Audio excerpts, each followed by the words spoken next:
Hello दोस्तों, एक नए मंगा एक्सप्लेन वीडियो में आप सभी का स्वागत है। अगर आपको यह वीडियो अच्छा लगे तो चैनल को सब्सक्राइब करें और बेल नोटिफिकेशन ऑन कर लें ताकि नए वीडियो की जानकारी आपको सबसे पहले मिले। तो चलिए दोस्तों वीडियो शुरू करते हैं। बाओ बाओ और तुखोंग घर में टीवी देख रहे हैं और टैन ट्रैक अपने फोन में घुसा हुआ है। बाओ बाओ ने झुककर छुपते हुए देखा। किस चुड़ैल से बातें कर रहा है ये? अच्छा, स्टॉक मार्केट देख रहा है। बाओ बाओ ट्यूरेंट गॉसिप मोड में आ गई। मुझे भी दिखाना, आज तो काफी पैसा कमा लिया है ना?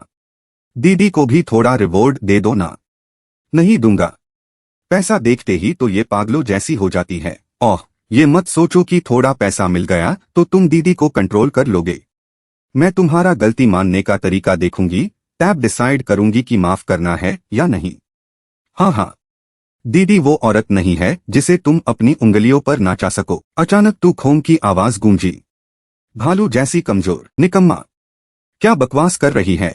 HMPH, मैं अपने भाई को सबक सिखा रही हूँ, इसमें तुम्हें क्या? मैं तुखोंग का गाला रुक गया। यूज समझ नहीं आ रहा था कि क्या कहे। सच में मेरे पास जवाब देने के लिए कुछ भी नहीं है। टैन ट्रैक ने बाओ बाओ को कोहनी मारी। यूज याद दिलाया कि अब बस भी करो। बाओ बाओ ट्यूरेंट कुर्सी पर चढ़ी और टैन ट्रैक के पेट पर लात मारी।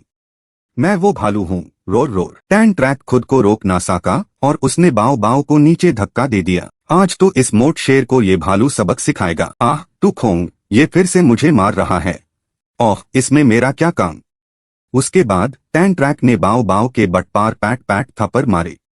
आह, मुझे बचाओ तुखोंग। बदमाश दीदी के बट पार मार रहा है। कुछ देर देखने के बाद तुखोंग से रहा नहीं गया और उसने एक लंबी सांस ली। ठीक है, अब और झगड़ा मत करो। महीने के एंड में टैन ट्रैक का बर्थडे है। क्या गिफ्ट चाहिए? टैन ट्रैक ने पैट पैट करते हुए जवाब दिया, तुखोंग दीदी जो भी देंगी मुझे सब पसंद आएगा। तो चलो फिर शॉपिंग चलते हैं। जो भी पसंद आएगा वो ही ले लेंगे। बाओ बाओ ने पलटकर टैन ट्रैक को एक मुक्का मारा। फिर उसने तुखोंग का हाथ पकड़ लिया। बिल्कुल नहीं, मेयर बर्थडे पार तो मुझे टैन ट्रैक के साथ डिज्नी जाना है। तुम्हें काम पर नहीं जाना क्या? रात में केक खा लेना, बस हो जाएगा। तुखोंग बस इतना ही कह पाई, भाई के पीछे पागल है ये। बातें आगे बढ़ी। बाओ बाओ चिप्स खा रही थी, तब तुखोंग ने झांक कर उसे याद दिलाया, बाओ बाओ कुछ दिख रहा है, छोड़ो ना। वैसे भी घर पर है, कौन सा कोई मर्द देख रहा है?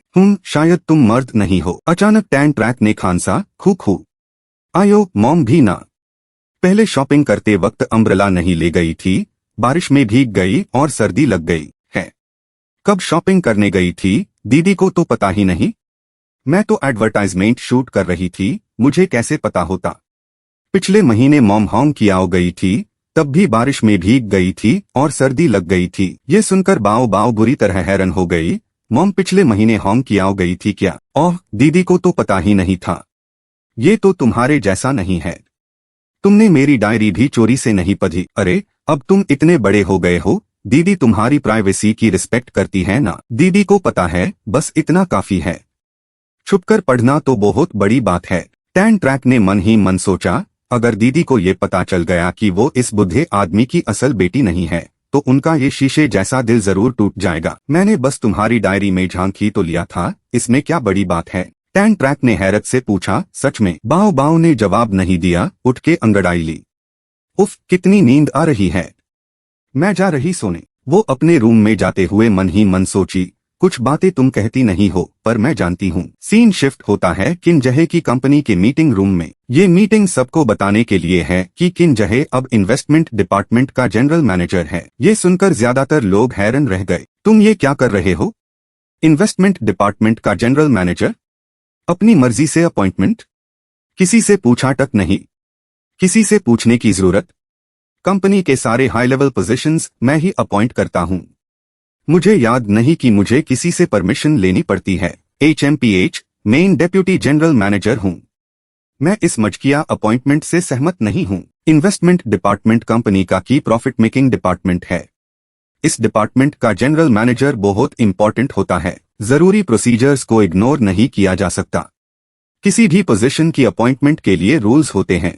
माना उसकी ब्लैक फायर प्रेडिक्शन टेक्निक से कंपनी को प्रॉफिट हुआ लेकिन क्या पता वो सिर्फ किस्मत हो।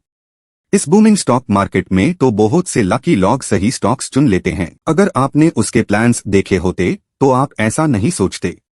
उसकी एबिलिटीज आपसे कहीं ज्यादा है। मुझे यकीन है कि डायरेक्टर ट्रैन भी मेरी बात से सहमत होंगे। ट्रैन क्वांग बुलाया जाने पर चौंक गया।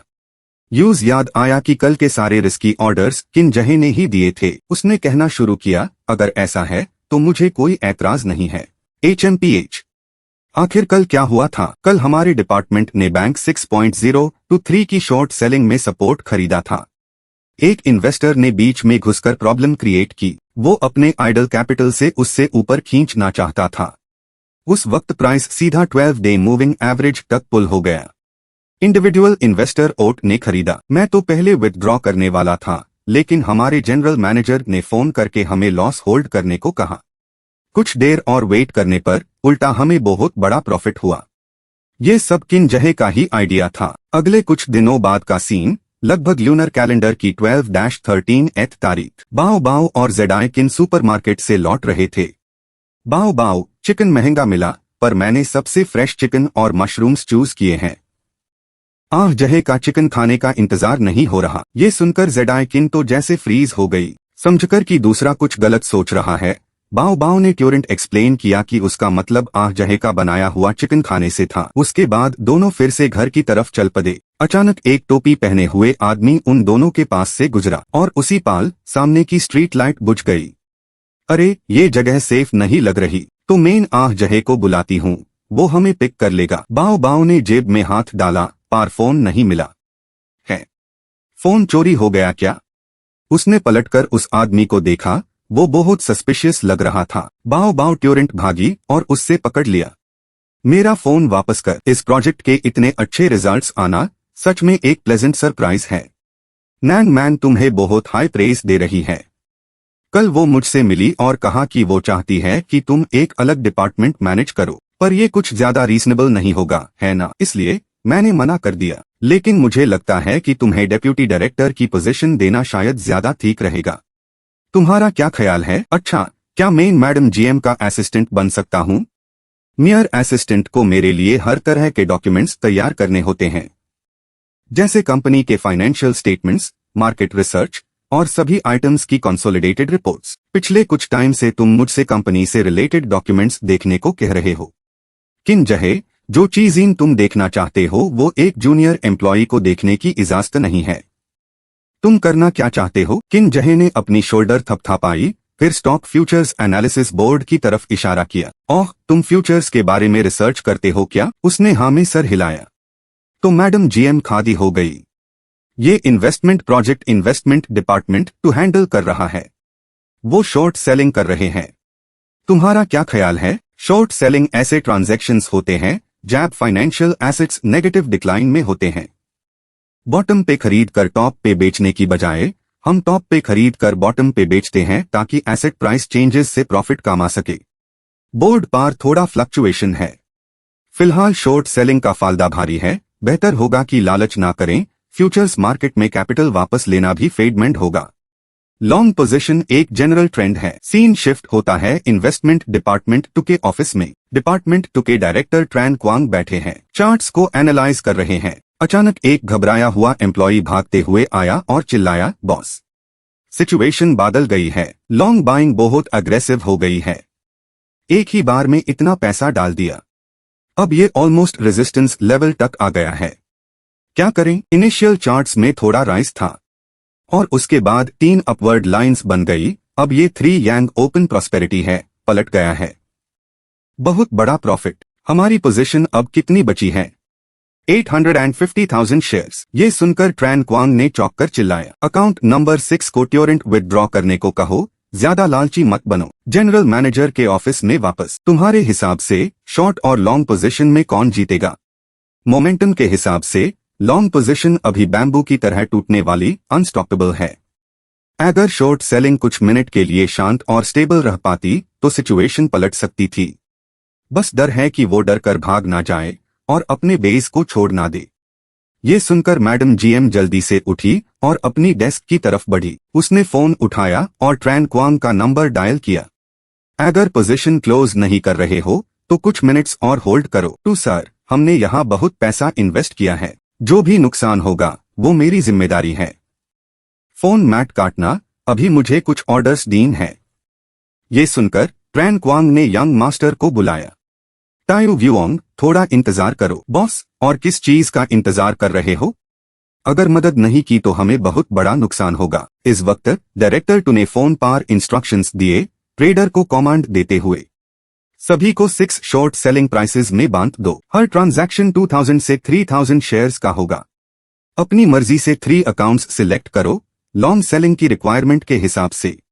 इस वक्त रूम 2 का ट्रेडर ट्रैन क्वांग के इंस्ट्रक्शंस पर काम कर रहा था। यंग मास्टर व्यूओंग भी घबरा गया और स्क्रीन की तरफ उंगली दिखाते हुए बोला, बॉस देखो जरा। ट्रैन क्वांग मुस्कुराया, डायरेक्टर टू तो कमाल के हैं। उनकी प्रेडिक्शन और स्ट्रैटेजी दोनों हाई टॉप नॉच है। लॉन्ग सेलिंग और शॉर्ट सेलिंग का टाइमिंग भी बिल्कुल सही था, सीधा प्रॉफिट। पर इसका मुझसे कोई लेना देना नहीं। ये सुनकर ट्रैन क्वांग तो हैरान रह गया। डायरेक्टर टू ने फोन कट किया और टैन ट्रैक की तरफ पलटे। भले ही मैं मानता नहीं, पर नाम मैन ट्रैन की लोगों को पहचानने की नजर मुझसे बेहतर है, क्योंकि वो मुझे ज्यादा बेहतर समझती है, बस यही बात है। मैं अब इन्वेस्टमेंट डिपार्टमेंट में जनरल मैनेजर की एक पोस्ट क्रिएट कर रहा हूं, जो मुझे 3 इन्वेस्टमेंट डिपार्टमेंट्स को मैनेज करने में हेल्प करेगी, और तुम ही इसके लिए सबसे बेस्ट चॉइस हो। टैन ट्रैक ने हैरानी से पूछा, क्या ये भी दीदी का आइडिया है? नहीं, ये मेरा पर्सनल ओपिनियन है। ठीक है, पर सच कहूँ तो मैं आपका असिस्टेंट बनना ज्यादा पसंद करूंगा। घर पर बाओ बाओ और तू खोम टीवी देख रहे हैं, जबकि टैन ट्रैक फोन में लगा हुआ है। बाओ बाओ ने छुपकर झांका। कौन सी लड़की से बातें चल रही है? या स्टॉक मार्केट देख रहा है? बाओ बाओ ने गॉसिप मोड ऑन किया। दीदी को भी दिखाओ ना, आज तो खूब पैसे कमा लिए हैं, है ना? दीदी को थोड़ा रिवॉर्ड दो ना। नहीं, पैसे देखते ही उछलने लगती है। HMPH, थोड़े से पैसों से ये मत सोचना कि तुम दीदी को कंट्रोल कर सकते हो। मैं तुम्हारा गलती मानने का तरीका देखूंगी, तब डिसाइड करूंगी कि माफ करना है या नहीं। हाँ, मैं वो लड़की नहीं हूं जिसे तुम कंट्रोल कर सको। अचानक तू खोम की आवाज आई, एकदम बियर जैसा बुजदिल। लूजर, बकवास बंद करो। HMPH, मेन अपने भाई को समझा रही हूं, तुम्हें क्या प्रॉब्लम है? मेन। तू खोम की ज़बान रुक गई, वो कुछ कह नहीं पाया। सच में मेरे पास कुछ कहने को नहीं था। टैन ट्रैक ने बाओ बाओ को कोहनी मारी और याद दिलाया, बस कर अब। बाओ बाओ फौरन कुर्सी पर चढ़ गई और टैन ट्रैक के पेट पर लात मारी। मैं तो बियर हूँ, रोर। टैन ट्रैक खुद को रोक नहीं पाया और बाओ बाओ को नीचे गिरा दिया। आज तो बियर को इस मोट टाइगर को सबक सिखाना ही पड़ेगा। तू खोंग, ये मुझे फिर से मार रहा है। आरी, इसमें मेरा क्या काम? उसके बाद टैन ट्रैक ने बाओ बाओ के बट पार थप्पड़ मारे, बाक। तू खोंग, बचाओ मुझे। परवर्ट अपनी दीदी के बट पार हाथ उठा रहा है। थोड़ी देर देखने के बाद तू खोंग ने लंबी सांस ली। ठीक है, अब शैतानी बंद करो। मंथ एंड में ए ट्रैक का बर्थडे है। क्या गिफ्ट चाहिए? टैन ट्रैक ने बाक करते हुए जवाब दिया, तू खोंग दीदी जो भी देंगी, मुझे सब पसंद है। तो चलो शॉपिंग पार चलते हैं, जो दिखेगा वो ही लेंगे। बाओ बाओ ने पलटकर टैन ट्रैक को एक पंच मारा। फिर तू खोंग का हाथ पकड़ लिया। नहीं चलेगा, मियर बर्थडे पार मुझे अट्रैक के साथ डिज्नी जाना है। क्या तुम्हें अभी भी काम पर नहीं जाना? शाम को घर आकर केक खा लेना बस। तू खोंग बस इतना ही कह पाया, भाई के लिए पागल है ये। फिर से बात आगे बढ़ी। बाओ बाओ चिप्स खा रही थी जब तू खोंग ने उसकी तरफ देखकर याद दिलाया, बाओ बाओ तुम्हारी ड्रेस ठीक करो। किसको फर्क पड़ता है, वैसे भी घर पर है, कौन सा कोई आदमी देख रहा है। HMPH, शायद तुम आदमी नहीं हो। अचानक टैन ट्रैक को खांसी आई, खुखू। और मम्मी भी ना। पहले शॉपिंग गई थी, अम्ब्रेला नहीं ली, बारिश में भीग गई और सर्दी लग गई। आरी, शॉपिंग कब गई मम्मी? मुझे पता ही नहीं। मैं तो एड शूट कर रही थी, कैसे पता चलता? पिछले महीने भी मम्मी होंग से वापस आई थी, तब भी बारिश में भीग कर बीमार हो गई थी। ये सुनकर बाओ बाओ हैरान हो गई। पिछले महीने मम्मी होंग गई थी क्या? ओह, दीदी को ये भी नहीं पता। ये तो दीदी जैसा नहीं लगता। मेरा डायरी छुप छुप कर पढ़ने वाली दीदी को ये भी नहीं पता। आरी, अब तुम बड़े हो गए हो ना, तो दीदी तुम्हारी प्राइवेसी की रिस्पेक्ट करती है। दीदी को पता है, बस इतना ही काफी है। छुपकर पढ़ना तो बहुत बड़ी बात है। टैन ट्रैक मन ही मन सोचता है, अगर दीदी को पता चल गया कि वो डैड की रियल बेटी नहीं है तो उनका कांच जैसा दिल तो जरूर टूट जाएगा। बस तुम्हारी डायरी पढ़ी थी और क्या, इसमें कौन सी बड़ी बात है? टैन ट्रैक ने हैरानी से पूछा। सच में? बाओ बाओ ने जवाब नहीं दिया, बल्कि खादी होकर बॉडी स्ट्रेच करने लगी। उफ, बहुत नींद आ रही है, दीदी सोने जा रही है। ये कहकर वो अपने कमरे में चली गई, मन ही मन सोचते हुए, कुछ बातें तुम कहते नहीं पर दीदी जानती है। टैन ट्रैक की कंपनी के मीटिंग रूम का दृश्य। ये मीटिंग सबको ये बताने के लिए है कि tan track high investment department के जनरल मैनेजर है। ये सुनकर यहाँ मौजूद ज्यादातर लोग हैरान रह गए। ये क्या कर रहे हो? इन्वेस्टमेंट डिपार्टमेंट का जनरल मैनेजर? अपनी मर्जी से अपॉइंट करोगे बिना किसी से पूछे? किसी से पूछूं? कंपनी की सारी हाई लेवल पोजीशंस मैं ही अपॉइंट करता हूं। मुझे याद नहीं कि मुझे किसी से परमिशन लेनी पड़ती है। TCH मेन वाइस GM हूं। मेन इज रिडिकुलस अपॉइंटमेंट से सहमत नहीं हूं। इन्वेस्टमेंट डिपार्टमेंट कंपनी का कोर प्रॉफिट मेकिंग डिपार्टमेंट है। इसका जनरल मैनेजर बहुत इंपॉर्टेंट पोस्ट होती है। जो सिस्टम्स होने चाहिए उन्हें इग्नोर नहीं किया जा सकता। किसी भी पोजीशन पर अपॉइंटमेंट के लिए रूल्स होने चाहिए। बेशक उसकी ब्लैक फायर प्रेडिक्शन टेक्निक ने कंपनी को प्रॉफिट्स दिए हैं, लेकिन अगर ये सिर्फ लक था तो क्या? जब स्टॉक मार्केट बूम कर रहा हो तब सही स्ट्रॉन्ग स्टॉक्स चुनना सिर्फ लक की बात होती है। अगर आपने उसका प्लान देखा होता तो आप ऐसा नहीं सोचते। उसकी कैपेबिलिटी आपसे कहीं ज्यादा है। मुझे यकीन है कि डायरेक्टर ट्रैन भी मेरी बात से सहमत होंगे। ट्रैन क्वांग का नाम सुनकर वो चौंका और उसे याद आया कि कल के सारे ऑर्डर्स किन्जे ने ही दिए थे। उसने बोलना शुरू किया, अगर ऐसा है तो मुझे कोई ऑब्जेक्शन नहीं है। TCH, कल हुआ क्या था? कल हमारे डिपार्टमेंट ने हैंग सेंग 6023 के शॉर्ट सेलिंग ऑप्शंस खरीदे थे। एक इन्वेस्टर ने बीच में घुसकर गड़बड़ कर दी। वो अपनी आइडल कैपिटल यूज करके उससे ऊपर खींच रहा था। उस वक्त प्राइस सीधा 12 डे मूविंग एवरेज तक चला गया। इंडिविजुअल इन्वेस्टर ओट ने बाय किया। मैं तो पहले हाई एग्जिट करने वाला था, लेकिन GM ने फोन करके हमें लॉसेस होल्ड करने को कहा। थोड़ा और वेट किया तो उल्टा बहुत प्रॉफिट हुआ। ये सब किन्जे का आइडिया था। कुछ दिन बाद का सीन, लगभग 12-13th ल्यूनर डे के आसपास। बाओ बाओ और जेडाई किन सुपरमार्केट से लौट रहे थे। चिकन महंगा जरूर मिला, लेकिन मैंने सबसे फ्रेश चिकन और मशरूम्स चूज किए हैं।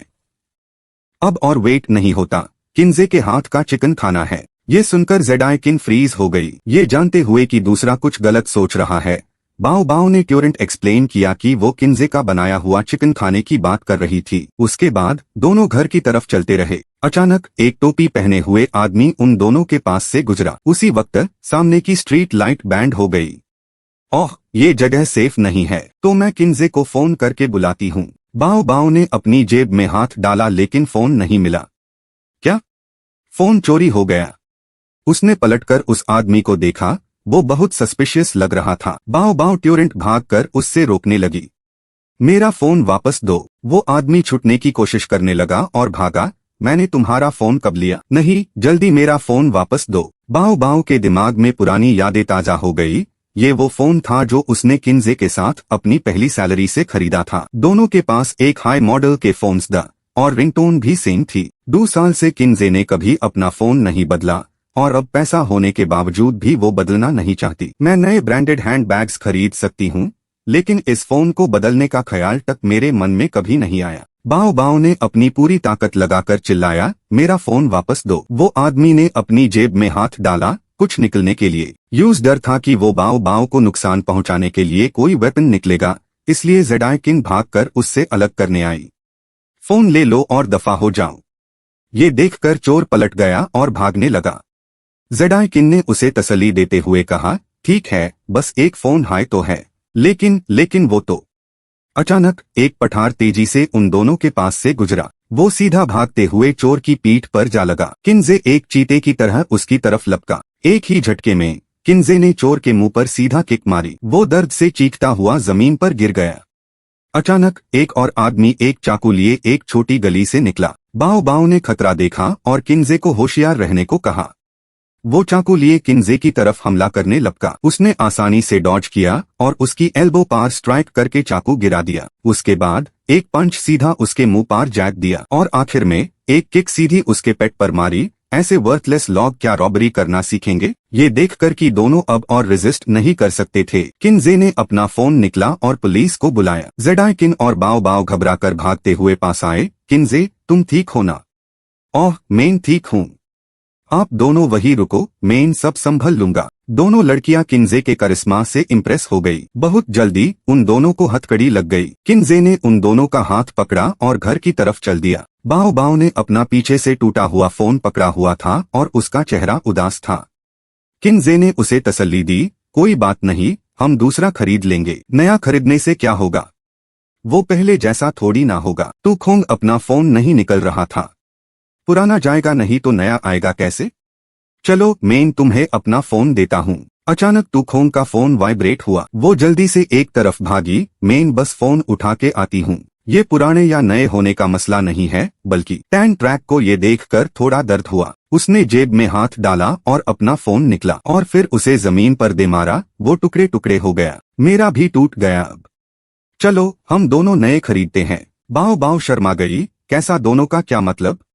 मैं तुम्हारे जैसा नहीं खरीदूंगी। अचानक बाओ बाओ टैन ट्रैक को एक झाड़ियों के पीछे खींच ले गई और फिर टैन ट्रैक को कांस के गले लगाकर रोने लगी। अभी तुमने तो मेरी जान ही निकाल दी थी। टैन ट्रैक ने भी यूज गेल लगाया और समझाया, एसएचएच, अब ठीक है। फोन गया तो गया, तुमने उनके सामने अपनी जान क्यों दांव पे लगा दी? उनके पास कुछ नहीं था, मैं बहुत ज्यादा पावरफुल हूँ। वो सब तो बस नादान थे। मैं तो दास को भी अकेले ही धूल चाटा देती। और जो कोई मुझे परेशान करने की सोचेगा, मैं उसकी बंद बाजा दूंगी। लेकिन मैं क्या इतनी खास हूँ? अगर कोई परेशान भी करता तो क्या फर्क पड़ता? पार, टैन ट्रैक तुम इतने स्मार्ट हो। एक किस तो बनता है एज अ रिवॉर्ड। टैन ट्रैक शर्मा गया, यहाँ इतने सारे लोग हैं। बाओ बाओ ने परवाह नहीं की और उसकी तरफ लपकी। मैंने तुम्हें बहुत देर से कोई रिवॉर्ड नहीं दिया है। ये बोलते ही वो टैन ट्रैक की तरफ झपटी और उसके होठों को चम लिया। अचानक कुछ लिक्विड बहने लगा। टैन ट्रैक का चेहरा पीला पैट गया। ओह क्रैप, तुम्हें पता है तुम्हारी नाक बह रही है? आगे से जब लड़कियां रोए तो उनसे दूर ही रहना चाहिए। कितना गंदा है। इधर तुखोंग ने फोन रखने के बाद देखा तो बाओ बाओ और टैन ट्रैक कहीं नहीं दिख रहे थे। वो थोड़ी देर इधर उधर देखती रही, फिर उसने उन दोनों को झाड़ियों के पीछे छुपा हुआ देखा। तुम दोनों पेड़ के पीछे क्या छुप रहे हो? मेरे साथ छुपन छुपाई खेल रहे हो क्या? वो मेरा फोन गलती से गिर गया और टूट गया। तुखोंग सिर्फ बोल सकी, इतना बड़ा कोइंसिडेंस। टैन ट्रैक ने कहा, तुखोंग, क्या मैं तुम्हारा फोन थोड़ी देर के लिए ले सकता हूँ?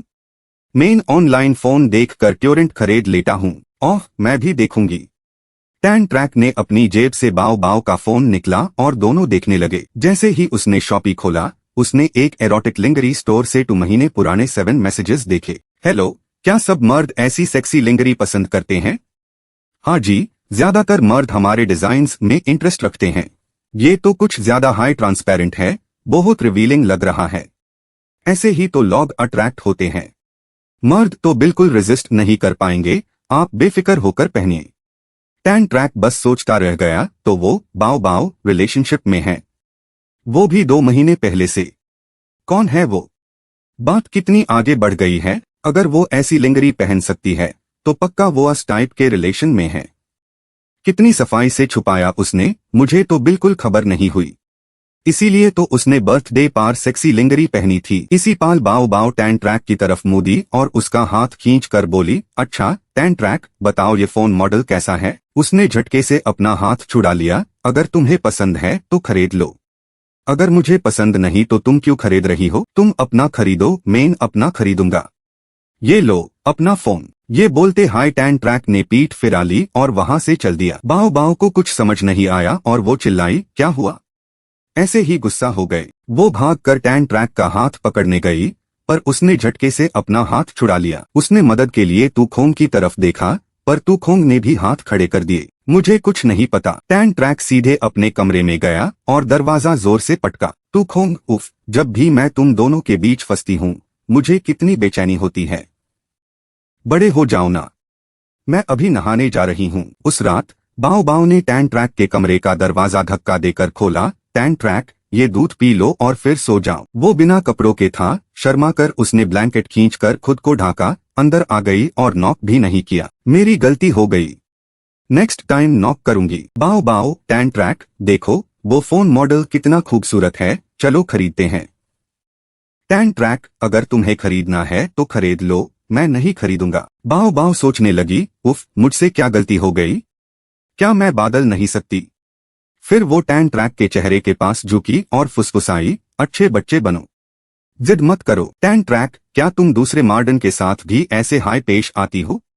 बाओ बाओ HMPH, तुम्हारा क्या मतलब है। टैन ट्रैक, मुंह से तो कहती हो कि तुम्हें बॉयफ्रेंड नहीं चाहिए, लेकिन असलियत में तो तुम बहुत चाहती हो, है ना। टैन ट्रैक, अगर तुम्हें बॉयफ्रेंड चाहिए तो सीधा बोल दो, ये नाटक क्यों। अपमानित होकर बाओ बाओ रोने लगी, तू कमीना है, और फिर सीधा कमरे से बाहर भाग गई। टैन ट्रैक ने सिर्फ ब्लैंकेट ओढ़ लिया और भारी दिल से सोचने लगा। लेते लेते रात के 1 बज चुके थे। दरवाजा खुला और उसके बाद एक खामोश कदम अंदर आया। पता नहीं तू खाम थी या बाओ बाओ, उसने धीमे से ट्रैक को बुलाया। वो चौंक कर पलट गया, पर उसने अभी तक अपनी आंखें नहीं खोली थी। ओह, ये बाओ बाओ नहीं है, ये तो वैंग तू खाम की आवाज है। तू खाम दीदी मेरे कमरे में क्या कर रही है, शायद मुझे समझाने आई है। तू खाम ने अब भी धीमे से ट्रैक को बुलाया। जब कोई हरकत ना मिली, तू खाम ने उसके होठों को छुआ, ये देखने के लिए कि क्या वो महसूस करता है। फिर वो झुकी और टैन ट्रैक के होठों को चूम लिया। वो चौंक कर अपनी आंखें खोल बैठा। तू खाम भी चौंक गई और झट से पीछे हट गई। दोनों एक दूसरे के सामने थे, शर्म से लाल। तू खाम दीदी दीदी, आप ये क्या कर रही है। तू खाम शर्मिंदा होकर अपना चेहरा मोड़ गई। तुम अभी जो हुआ उसे भूल सकते हो। ठीक है। तू खाम जल्दी से टैन ट्रैक के कमरे से भाग गई। दरवाजा बैंड होन और कुंडल लगने का इंतजार किया। टैप टैन ट्रैक बोला, सोचा ना था कि तू खाम दीदी को भी ये खेल पसंद है। पसंद है तो सीधे बोल दो ना, मैं मना थोड़ी करूंगा दीदी। सिस्टम कहाँ है, जल्दी बाहर आओ और मिशन डू। छोड़ो, कोई मिशन नहीं है। क्यों नहीं, मैं तो अभी पूरे जोश में हूँ। कैसा मिशन चाहिए। वैंग, तू खाम को सक्सेसफुली प्रपोज करना। ऐसा मिशन, तुम्हें लगता है वो तुम्हारा प्रपोजल एक्सेप्ट कर लेगी। TCH सिस्टम, तू तो बिल्कुल बेकार है, किसी काम का नहीं। छोड़ो, मुझे अब भी सोना चाहिए। Scene change. बिना मन चाय डाल रही है। सुना है तुमने टैन ट्रैक को डायरेक्टर बना दिया है। हाँ बिल्कुल सही। जो डिपार्टमेंट वो संभलता है वो नया है, पर उसकी परफॉर्मेंस समझ से बाहर कमाल की है। और हाँ, आज रात मैंने उसके साथ बाग खान गार्डन में डिनर का प्लान बनाया है। उसके साथ अकेले डिनर। हाँ बिल्कुल, जूनियर की परवाह करना समझ लो। ये बंदा चेन से नहीं बैठता। जब भी मौका मिलता है मेरे पास आता है confidential documents, client files, financial reports और पता नहीं क्या क्या देखने के लिए। ऐसा लगता है जैसे मेरी पूरी कंपनी को वो समझ चुका है। नाम मैन, ये लड़का, क्या इसके मन में खुद का बिजनेस शुरू करने का इरादा है। क्या तुम यूज CEO की पोस्ट से नीचे खींचना चाहते हो। नहीं, उसकी जरूरत नहीं। मैं सोच रहा हूं उसे कुछ शेयर्स देकर रोक लूं। मैंने मैनेजमेंट और इकोनॉमिक इवैल्यूएशन पढ़ी है। जैसे एक बादशाह तख्त पर बैठा हो, अगर जंग के मैदान में मेरे पास ताकतवर जनरल्स ना हो तो मैं भी ये खेल नहीं खेल पाऊंगा। क्या तुम्हें यकीन है कि तुम यूज कंट्रोल कर पाओगे। थोड़ा मुश्किल लगता है। वो बहुत ज्यादा सेल्फ ओपिनियनेटेड है, कभी कभी तो जिद्दी भी लगता है। तो क्या तुम डिनर पार आओगी। आज रात काम है, कल रात कर सकते हैं। कल रात तो मुझे एक ऑनलाइन फ्रेंड से मिलने जाना है। ऑनलाइन फ्रेंड से मिलना, थोड़ा ध्यान रखना, ज्यादा ओवर स्मार्ट मैट बनना। छोड़ो, कल मैं कुछ लोगों को तुम्हारे पीछे भेज दूंगा। कोई बात नहीं, मैं बस गेन के एक दोस्त से मिल रही हूँ। गेन का दोस्त, तुम्हारा दिमाग खराब हो गया है क्या। किस वजह से तुम्हारे मन में ऑनलाइन फ्रेंड से मिलने का ख्याल आया। उसने कहा कि मैं एक लड़का हूँ, मुझे ये बात पसंद नहीं आई तो हमने झगड़ा किया। उसके बाद उसने मिलने का प्रपोज किया, वरना वो मुझे गेम में कैरी नहीं करेगा। अगर सिर्फ गेम खेलने की बात है तो ऐसे लोग तो तुम्हें ढेर सारे मिल जाएंगे, पर वो अलग है। यूज, यकीन नहीं होता कि मैं लड़की हूँ, पर जब भी मैं यूज कैरी करने को कहती हूँ वो हमेशा करता है। और तो और वो मुझे हमेशा दानता भी है। नाम मन ने सर पकड़कर लंबी सांस ली। वो तुम्हें हमेशा दानता है, कितना बड़ा वियर्डो है। Scene change. टिंग घे एंटरटेनमेंट कंपनी। चेयरमैन डैन पेयर रखकर टेबल पार बैठा कुछ काम कर रहा था। एक सिगरेट के साथ वो बाव बाव का म्यूजिक सुन रहा था। अचानक सेक्रेटरी अंदर आई। हुआंग सर, चैक वियट ज्वेलरी का एंडोर्समेंट कॉन्ट्रैक्ट। शू लू के मैनेजर और यांग शू के मैनेजर ने मुझसे कई बार कांटेक्ट किया है ये कॉन्ट्रैक्ट लेने के लिए। आपको कौन बेहतर लगता है। टैन बाओ बाओ को दे दो, सेक्रेटरी ने ट्यूरेंट बोला। सच में? जैसा कि मार्केट में चर्चा है, टैन बाओ बाओ तो हुआंग सर की गोल्डन बर्ड है, वरना इतनी परवाह कौन करता है। और हाँ, टैन बाओ बाओ के साथ बाग खान गार्डन में डिनर का प्लान बना देना। सीन चेंज, किसी पार्किंग गराज में मिस सू अपनी ऑडी से उतरी। सामने किन ज़ेक भी मौजूद थे। ये रेस्टोरेंट आउटसाइडर्स में ज्यादा जाना नहीं जाता, पर शंघाई के लोग आईएससी खूब जानते हैं, काफी पुराना है। प्राइमरी स्कूल से कॉलेज तक मेयर पेरेंट्स मुझे यहाँ शंघाई खाना खिलाने लाते थे। फिर मेन स्टडी अब्रॉड चला गया और देश वापस आने के बाद ही मुझे दोबारा यहाँ खाने का मौका मिला। और देखो, अचानक बाओ बाओ और मिस्टर होंग भी डाइनिंग एरिया में एंटर हुए। चरण एक दूसरे को घूरने लगे काफी देर तक। मिस सू ने चुपके से बाओ बाओ को देखा।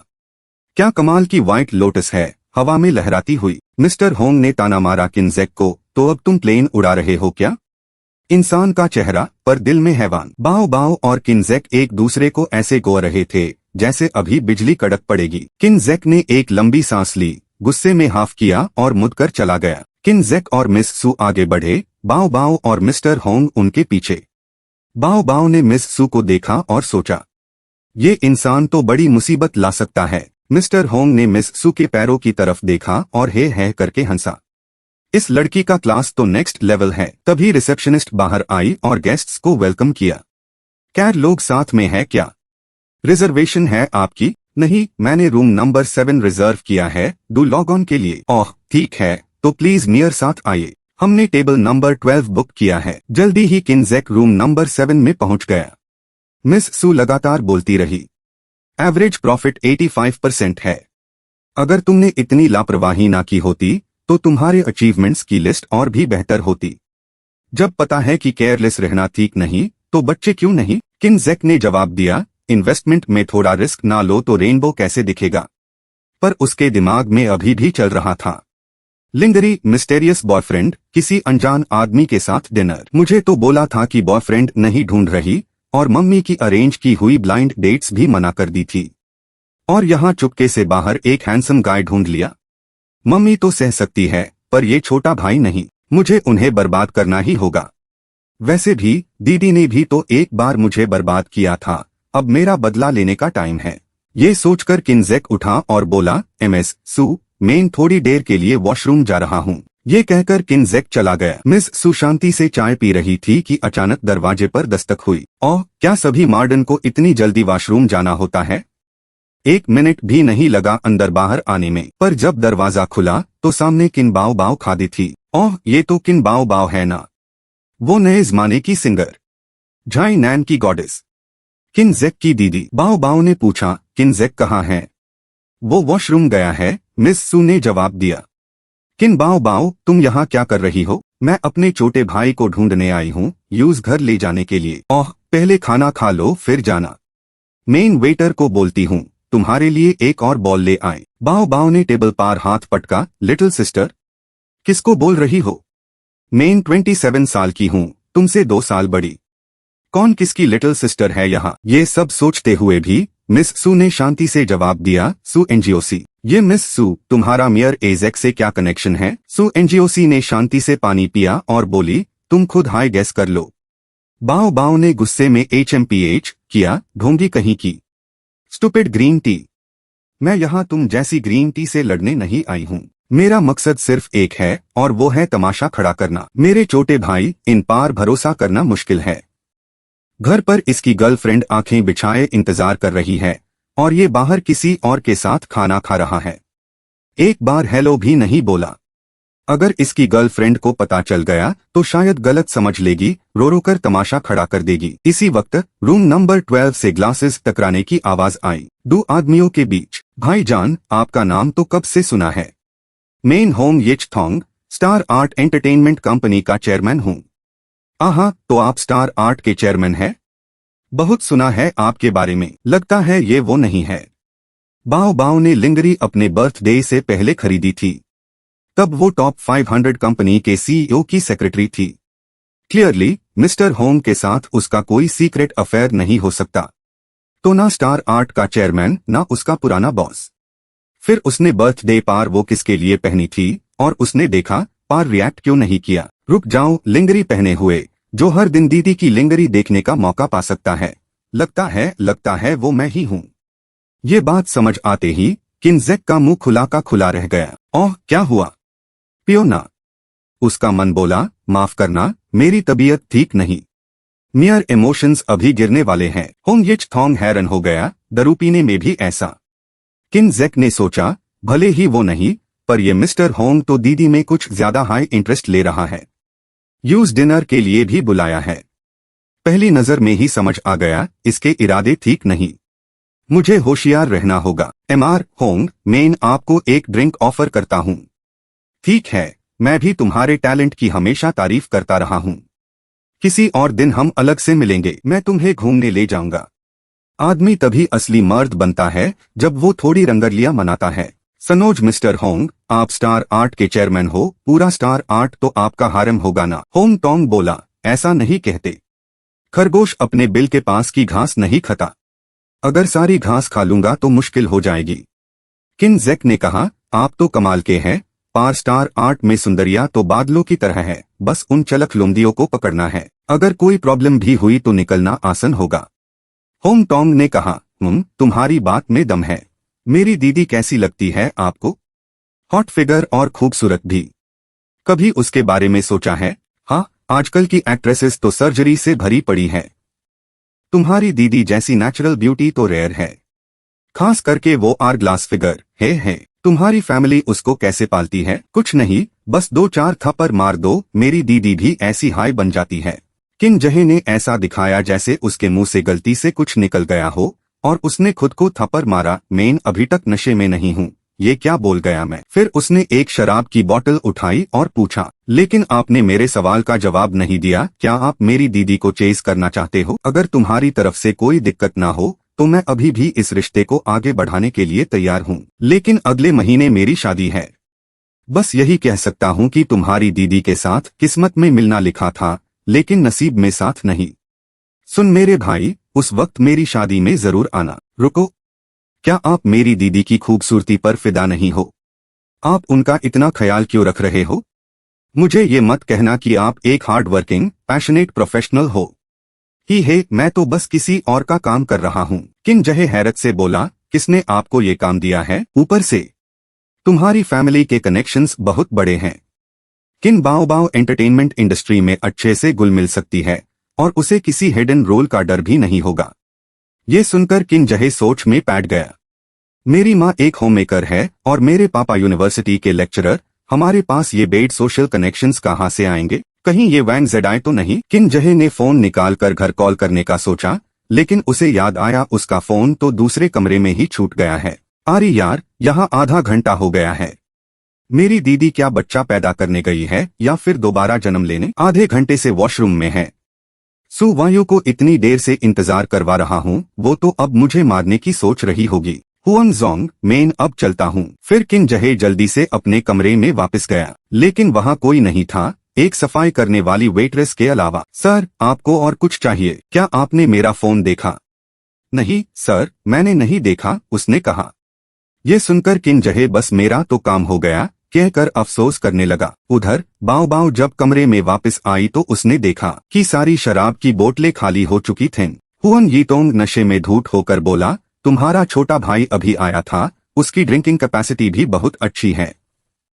उसने तो मुझे लगभग पूरा नशे में कर दिया था। बाओ ने चिंता से पूछा, उसने आपके साथ कुछ अजीब तो नहीं किया? तुम्हारा छोटा भाई बहुत इंटरेस्टिंग है।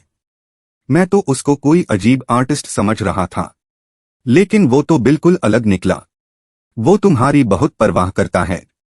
वो तो खास तौर पर मुझसे मिलने आया था। उसको लगा मैं तुम्हारे साथ कुछ गलत करूंगा, लेकिन जब मैंने बताया कि मेरा कोई बुरा इरादा नहीं, तो वो चैन की सांस ले पाया। अभी थोड़ी देर पहले ही तो गया है, तो वो सच में इस वजह से यहाँ आया था। और क्या, उसने तो शराब की खाली बोतल भी उठा ली थी।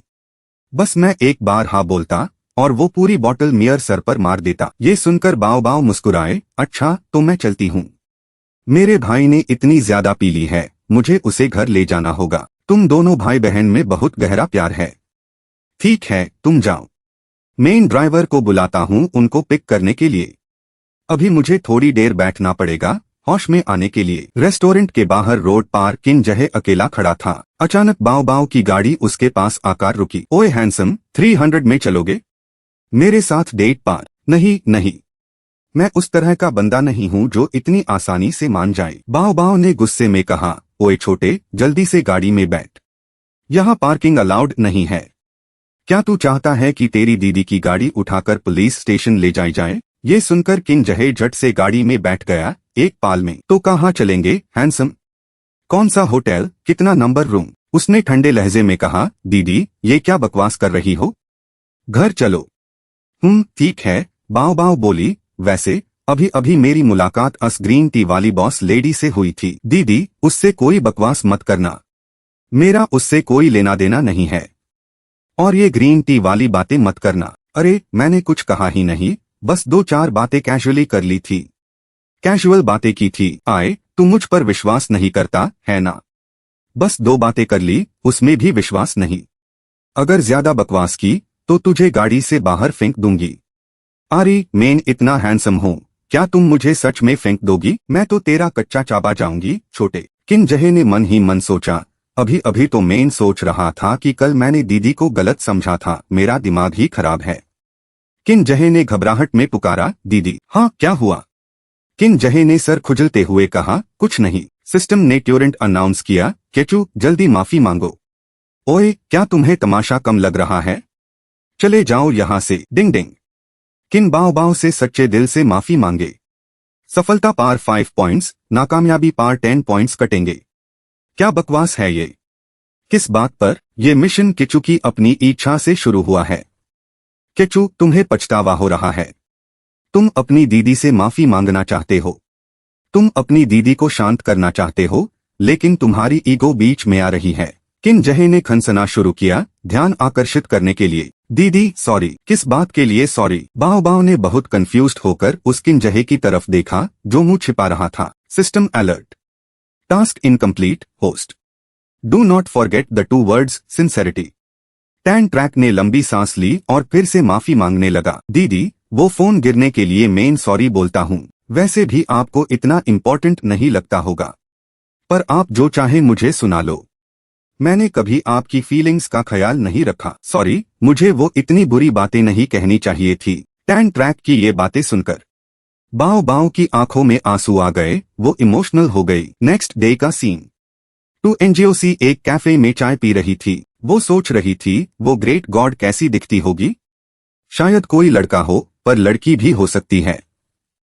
अगर लड़का हुआ तो क्या वो हैंडसम और टॉल होगा, या फिर कोई मोटा लड़का ब्लैक रिम्ड ग्लासेस के साथ, या फिर एकदम डैशिंग कूल ब्राइट पर्सनालिटी वाला बंदा। लेकिन टाइम निकलता जा रहा था और कोई नहीं दिखा। 2 NGOC का सब्र टूटने लगा। वो मुझे जरूर वेट नहीं कराएंगे है ना? अचानक टेबल पर रखा फोन वाइब्रेट हुआ। हेलो मिस 2, आपका काम हो गया क्या? 2 NGOC आस्क्स, क्या बात है? मिस्टर टैन के पास एक बहुत इंपॉर्टेंट डॉक्यूमेंट है जिस पर आपके सिग्नेचर चाहिए।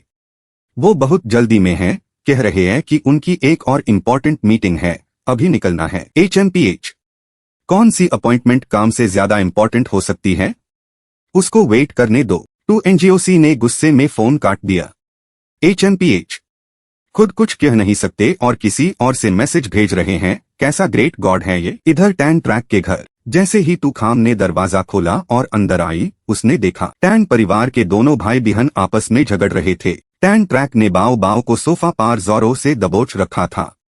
वो उसे हटाने की कोशिश कर रही थी, पर नाकामयाब रही, तो उसने टैन ट्रैक की गर्दन जोर से पकड़ ली, जिसे उसका दम घुटने लगा और वो चिल्ला उठा, दम घुट रहा है, दम घुट रहा है, मार दे मुझे, ए बेवफा बेडार्ड इंसान, दिन भर बस अपनी दीदी को तंग करता रहता है।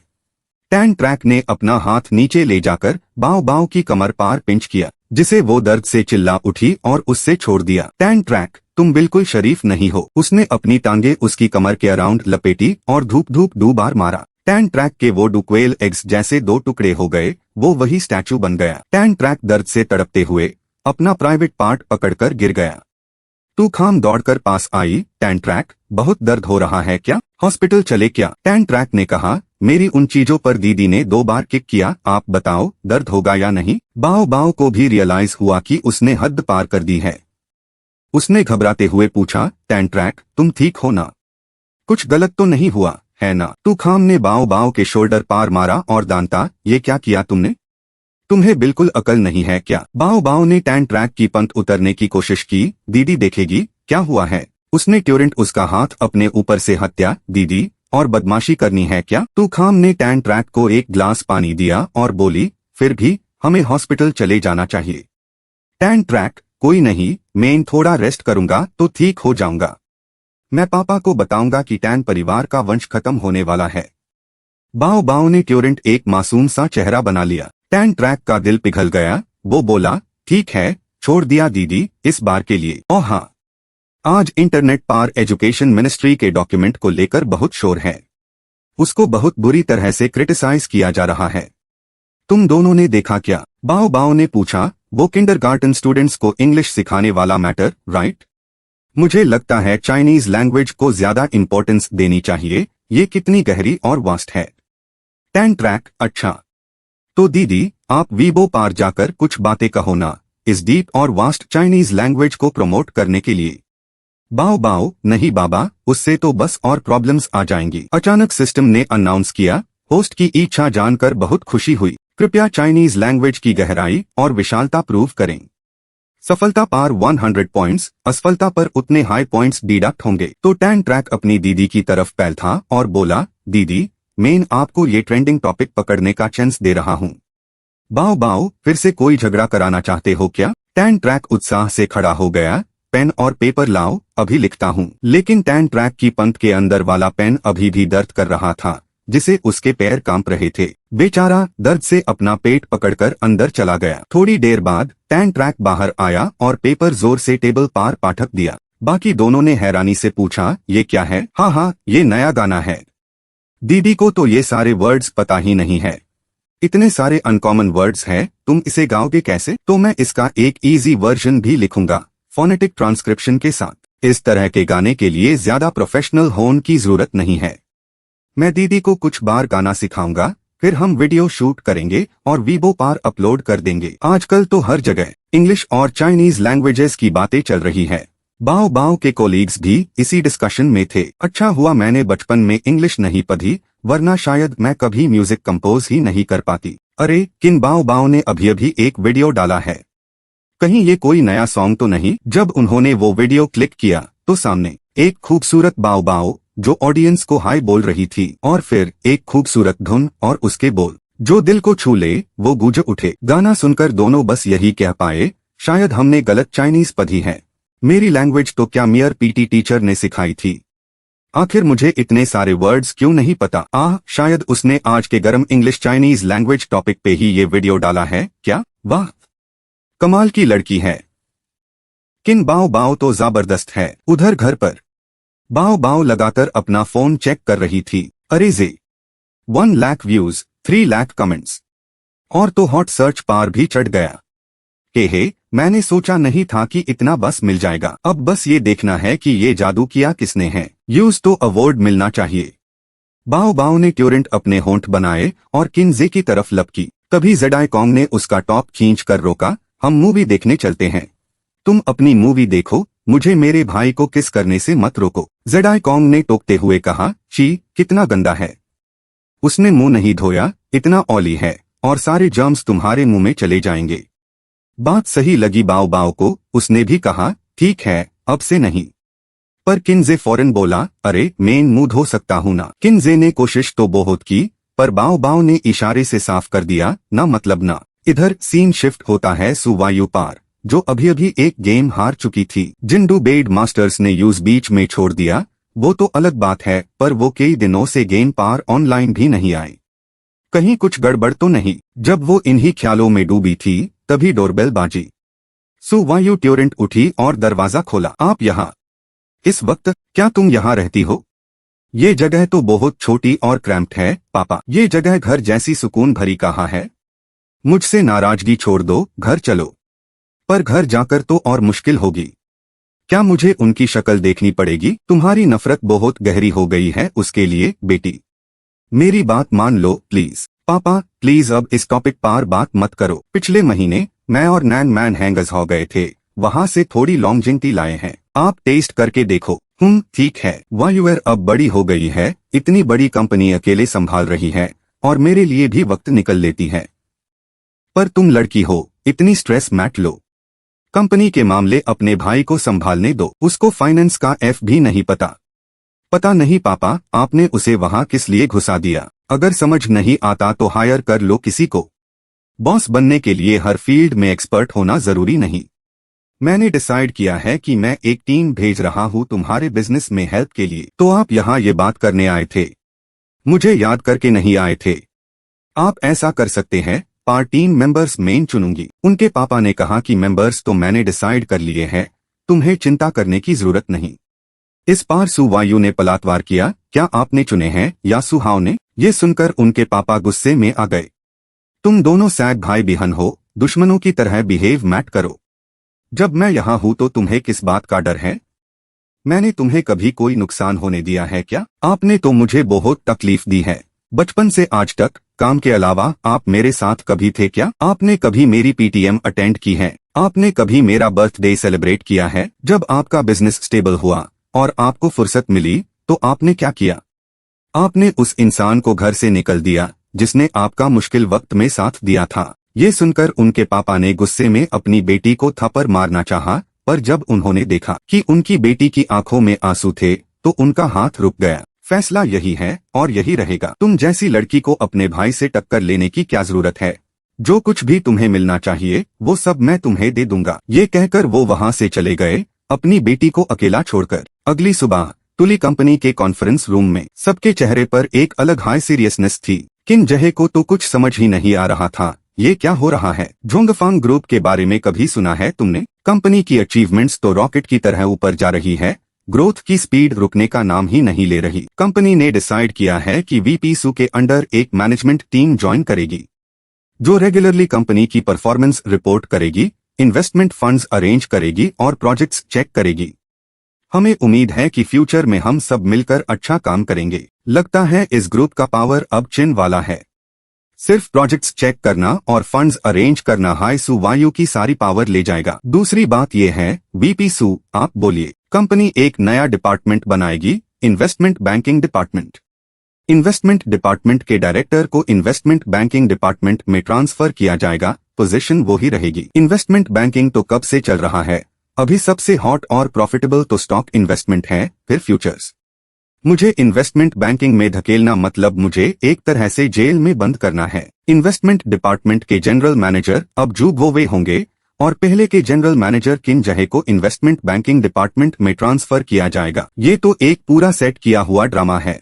सू वायु ने अपनी आवाज उठाई, मैं इसका विरोध करती हूँ। चेयरमैन सर, इन्वेस्टमेंट डिपार्टमेंट के जनरल मैनेजर किन जहे ने बहुत बड़ा कंट्रीब्यूशन दिया है, उनकी परफॉर्मेंस आउटस्टैंडिंग है, वो इस पोजीशन के लिए सबसे बेस्ट है। किन जहे को ज्वाइन किए अभी 1 महीना भी नहीं हुआ और आपने उन्हें इन्वेस्टमेंट डिपार्टमेंट का जनरल मैनेजर बना दिया, ये क्या मजाक है? जनरल मैनेजर के तौर पर उनकी परफॉर्मेंस थोड़ी अच्छी थी, पर उतनी भी नहीं जितना आप बता रही हैं। यंगस्टर है, कैपेबल और स्मार्ट है, पर उन्हें अभी और ट्रेनिंग की जरूरत है। इतनी जल्दी प्रमोशन अच्छी बात नहीं है। अभी इन्वेस्टमेंट बैंकिंग के फील्ड में कुछ साल ट्रेनिंग लेंगे तो रियल अचीवमेंट्स बन पाएंगी। कौन सी ट्रेनिंग? मैं ये सब नहीं करूंगा अब। तो दोस्तों, आज के लिए इतना ही, फिर मिलेंगे नए एपिसोड में। तब तक सब लोग ठीक रहना। Bye bye.